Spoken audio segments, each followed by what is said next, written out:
Magandang araw sa inyong lahat, mga giliw naming tagapakinig. Narito na po ang pagpapatuloy at ikatlong yugto ng liham kasaysayan na ipinadala ni SP dito sa ating dulang Love and Memories.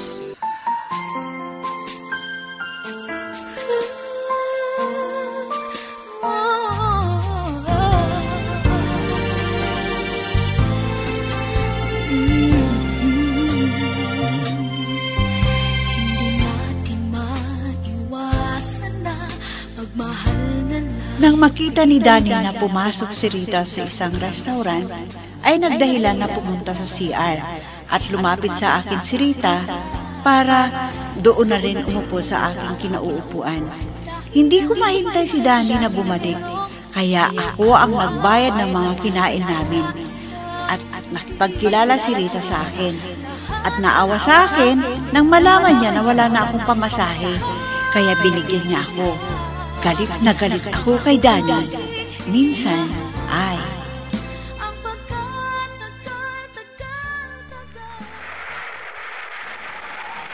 SP, halika na at ihahatid na kita. Dumating ka pa! Isa kang maloloko! SP, bakit mo naman ako sinampal? Yan ang bagay sa'yo! Maloloko ka! Niyaya mo ako sa restaurant para kumain? Tapos bigla mo na lamang ako iniwan? Aray ko, nahihilo yata ako. Tulungan mo naman ako. Ha? Diyos ko. Parang nagdidilim yung paningin ko. Nasubrahan ko yata ang pagsasampal ko sa kanya. Nahihilo siya. Matutumba ako. Danny! Diyos ko! Nawalan siya ng malay. Ay, anong gagawin ko? Ay, baka mamatay siya. Makukulong ako dito. Danny! Sorry na! Hindi ko sinasadya! Gumising ka, Danny! Sorry na!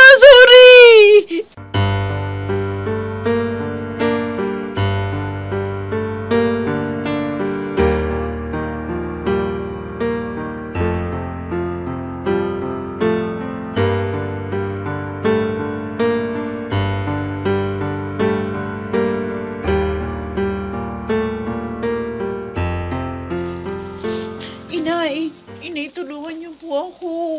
Hindi ko alam ang gagawin ko, Inay. Ay, bakit ba? Parang nanginginig ka sa takot.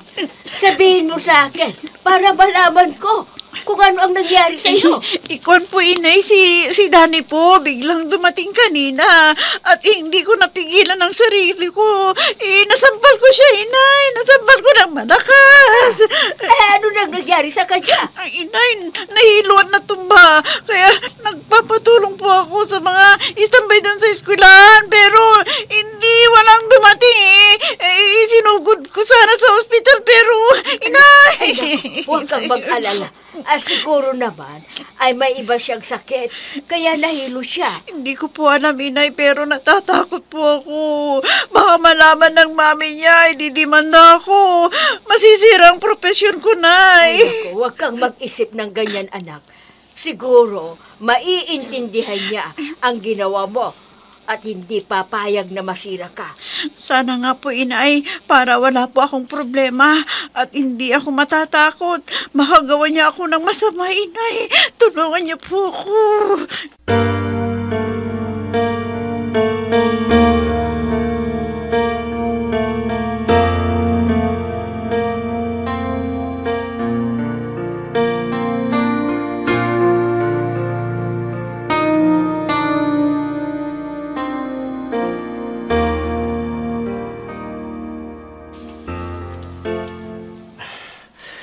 Mabuti naman at wala namang masamang nangyayari sa akin. At kahit pa paano ayos na ako, pwede na siguro ako umuwi. Siguro, naisip ni SP na baka pupunta ang mami dito. Kaya umuwi na si SP. Hindi ko na sasabihin kay mami ang nangyari ito. Para hindi na siya mag-alala. Kawawa naman si SP dahil iniwan ko siya dun sa restaurant. Siya tuloy yung nagbayad. Kaya hindi ko siya masisi kung galit siya sa akin. Ang mabuti pa siguro umuwi muna ako. Baka hinahanap na ako ni Rita. Ang mabuti pa siguro, uwi muna ako. Baka hinahanap na ako ni Rita. Ay nako, ang babae yun talaga ako. Nawala na yung pagmamahal ko sa kanya. Kaya hindi ko na siya dadalawin sa kanila. Hinding-hindi na.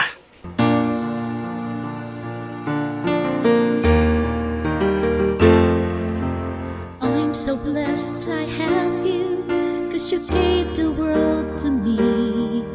You're my inspiration, the perfect one in my life forever. You make my life complete.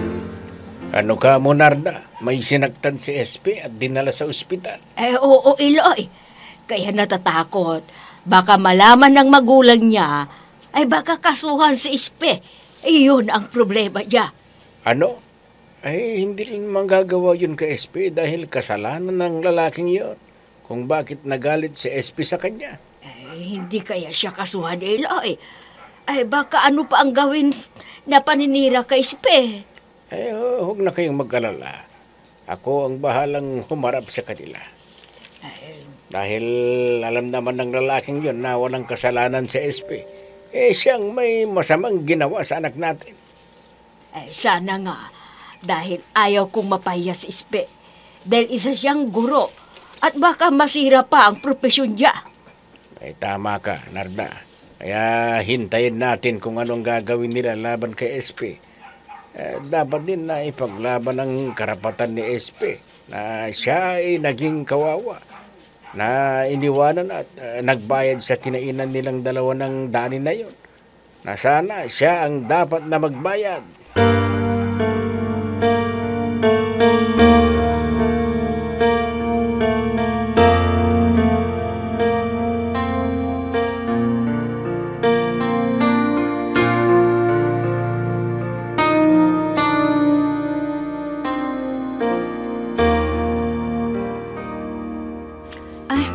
Good morning, ma'am. Pinapasok na po ako ng inyong kasama sa bahay. Good morning din sa iyo, Rita. Oh, bakit? Ano na ba ang problema ninyo ni Daddy? Halika muna. Umupo ka dito sa tabi ko. Opo, ma'am. Salamat po. Alam po ninyo, hindi na naman pumunta si Danny sa bahay eh. Hinintay ko po siya, pero di dumating. Akala ko pumunta siya doon dahil maaga siyang umalis.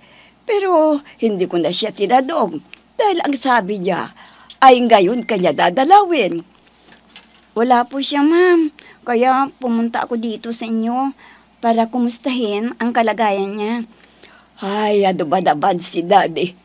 Sinabi niya na pupunta siya doon sa inyo. Ang mabuti pa ay hintayin mo na para makapag-usap kayo na masinsinan.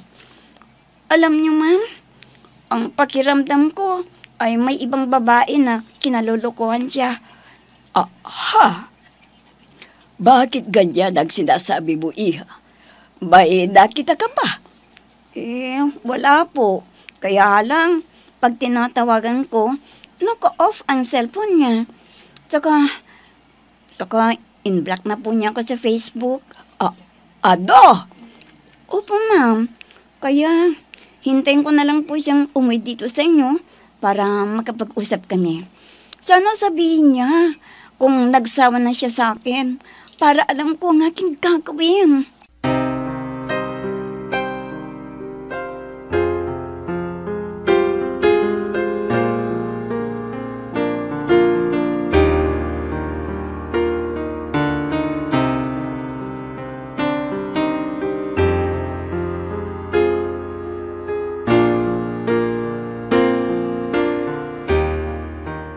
Sana bumalik na ang malay ni Danny. Kailangan ko siyang makausap kung sinabi niya sa kanyang mami ang nangyari sa kanya. Pero magtatanong muna ako sa nurse kung may kasama siya kwarto niya. Si Danny naman niya makakasalubong ko. At lalabas na siya.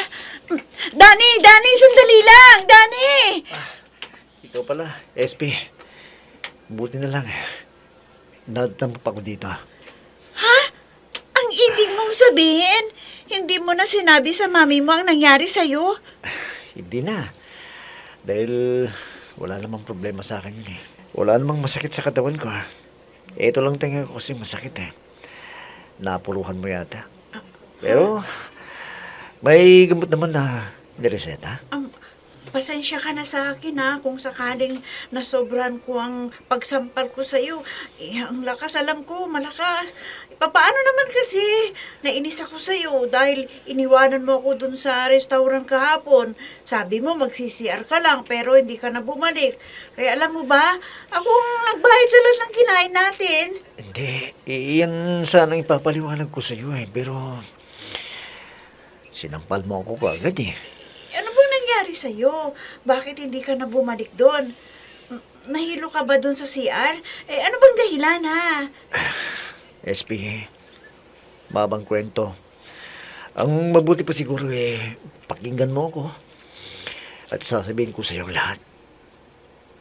Makinig ka, SP.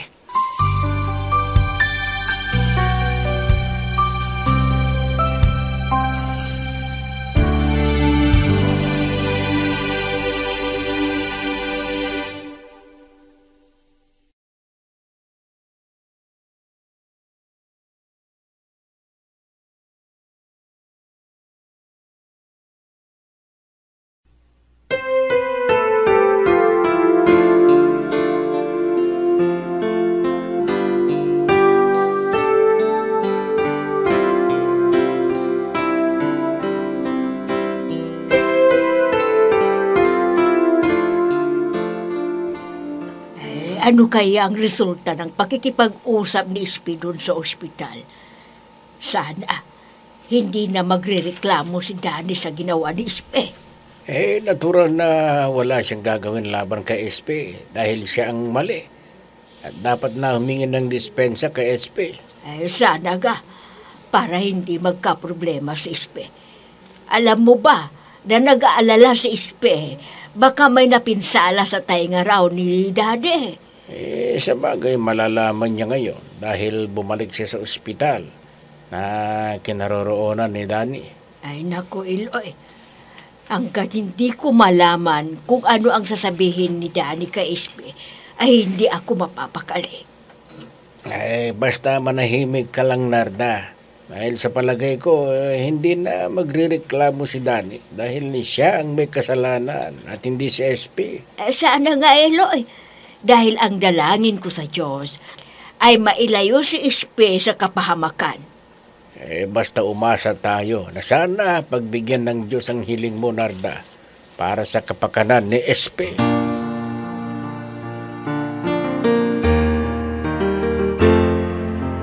I'm so blessed I have you, 'cause you gave the world to me. You're my inspiration, the perfect one in my life forever. You make my life complete. Ganun pala ang ugali ng Rita na yun. Masyado raw silosa. Lahat ng gusto ang masusunod. Pambihira naman. Hindi pa sila kasal ni Danny. Sinasakal na niya sa sobrang higpit niya. Lagi raw nakabuntot at hindi tumitigil sa pagdawag kay Danny. Kaya kung minsan, pinagtataguan na ni Danny. Pero hindi naman nagsusumbong si Danny kay mami niya.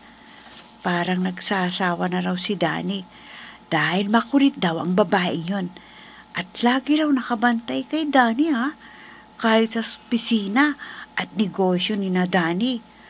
Pag may kausap daw si Danny na babae, nakikialam. Ang kapal ng mukha.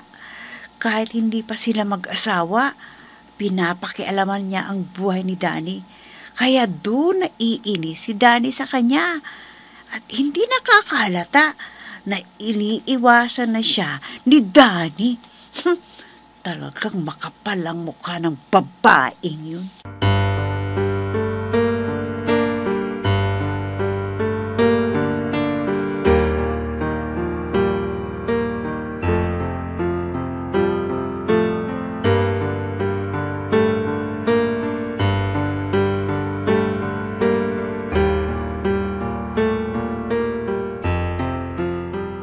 SP anak, kumusta na yung si Dani? Nandoon na bang mamagulang niya? Wala po, inay.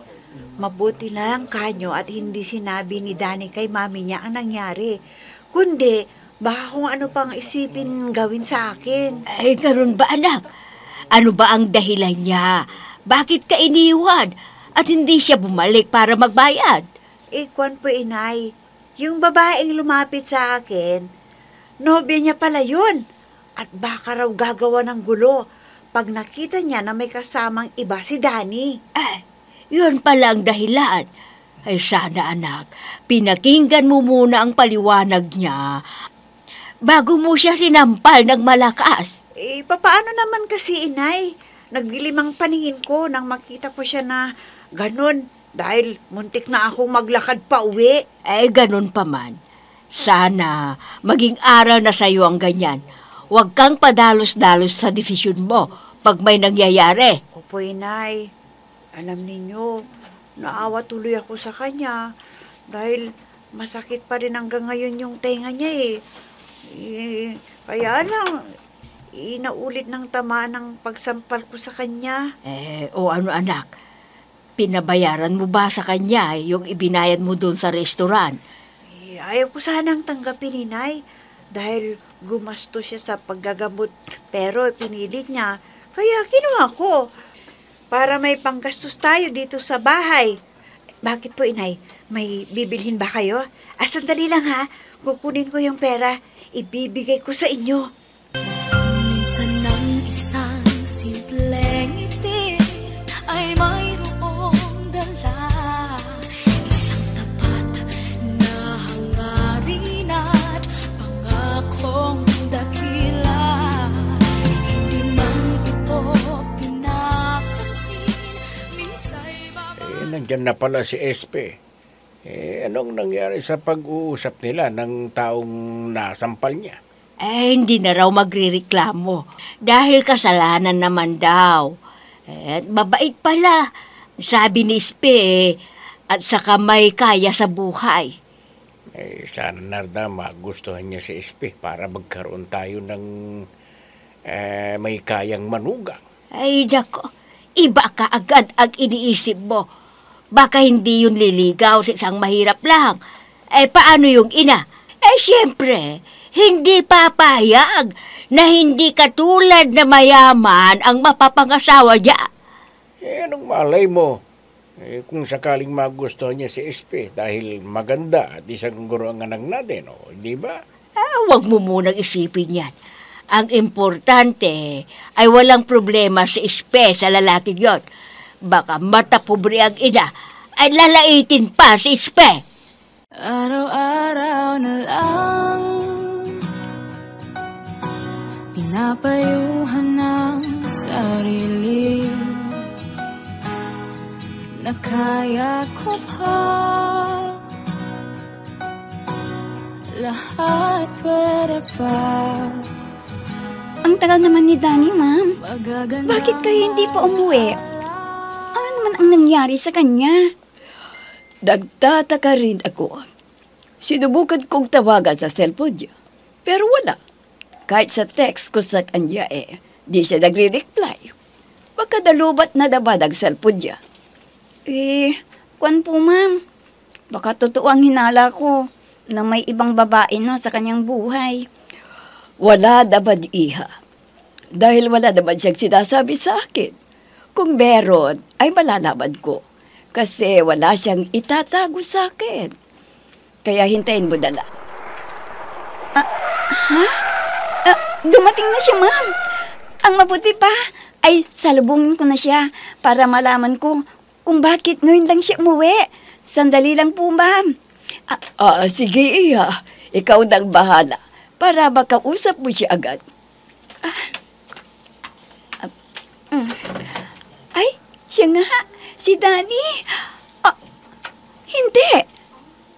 Hindi totoo ito. May kasama siyang ibang babae. Sino siya?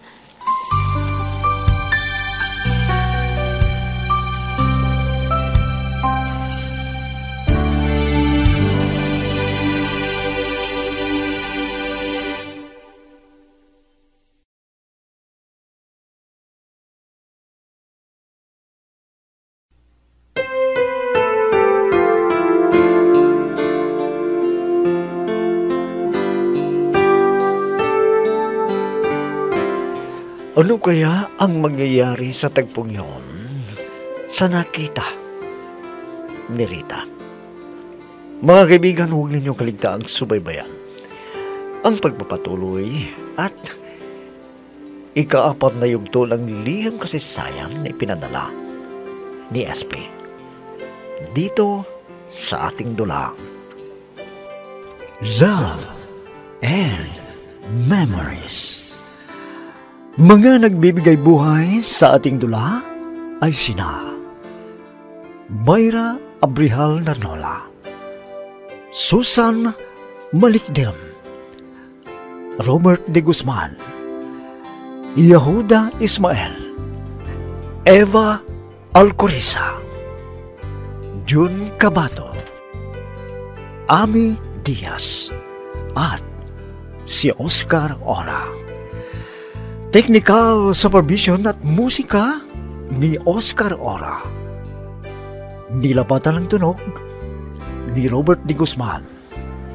Mula sa panulat at direksyon ni Ami Diaz. Love and Memories.